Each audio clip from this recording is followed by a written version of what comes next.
Hey, so you're wondering about different forms of ownership in New York City? In a condominium, you're purchasing real property. It's the same in a townhouse. This means you're subject to all the costs of closing on real property: title insurance, mortgage recording tax, and along with these added costs, you're going to get tons of freedom. You can rent out the unit from day one. You can have pets.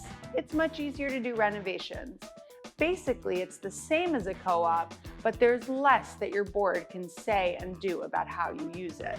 You're going to get a deed at closing, and when you submit your purchase application, the condo board will waive their right of first refusal. If they don't, they have to purchase or rent the unit for market rate. So what is a condo for you? A very flexible form of apartment ownership. Thanks for asking. Co-ops, you are buying shares in a corporation. So rather than real property, you own a stock and lease as part of that corporation. You are buying into a business as opposed to the real property. The requirements are much stricter as far as your debt to income ratio, the amount of post-closing liquidity that you have. The benefits of buying a co-op is that the closing costs are going to be significantly lower than buying real property. When you're applying to a co-op, the board process is much more invasive. Co-op is going to look at all of your financial documentation. You're really exposing yourself in ways that you might not expect. You are showing your full financial background, your employment, your cash holdings, because they want to make sure that everyone in the building is able to pay their maintenance and carry the apartment.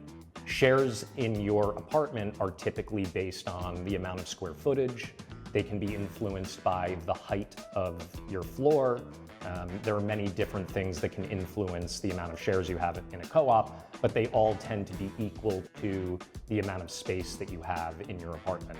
So for example, if you own a 12th floor co-op versus a second floor co-op, you may have proportionally more shares because of the height of your apartment. It's very important to have agents that are able to meticulously create the board package. Everyone on our team, for the most part, has grown up in New York City and lived in a co-op before. So when we are doing a board package with a client, we're able to look at it with a critical eye in order to make sure that the co-op members of the board are easily able to digest the information that we're presenting.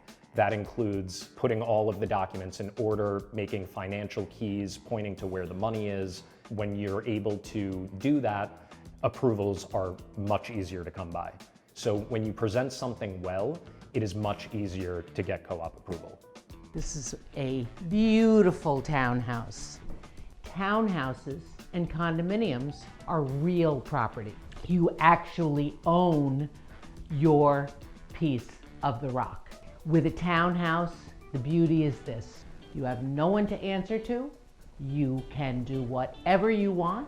You can, with permission of the city and landmarks and all of those agencies in New York, you can make changes that you want. You don't need a board to tell you that you can or cannot do something. And you actually have a home that belongs to you.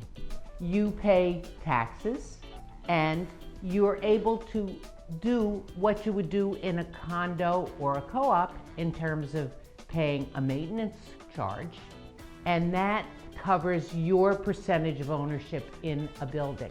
You can also do things with your mortgage. For example, there's a SEMA, where in a condominium or townhouse, real property, you can actually sometimes transfer your mortgage to the buyer at a savings of mortgage recording tax. You obviously have to think about your neighbors next door, in front of you, behind you, but you own a home and it's your choice about how you want to live in New York City.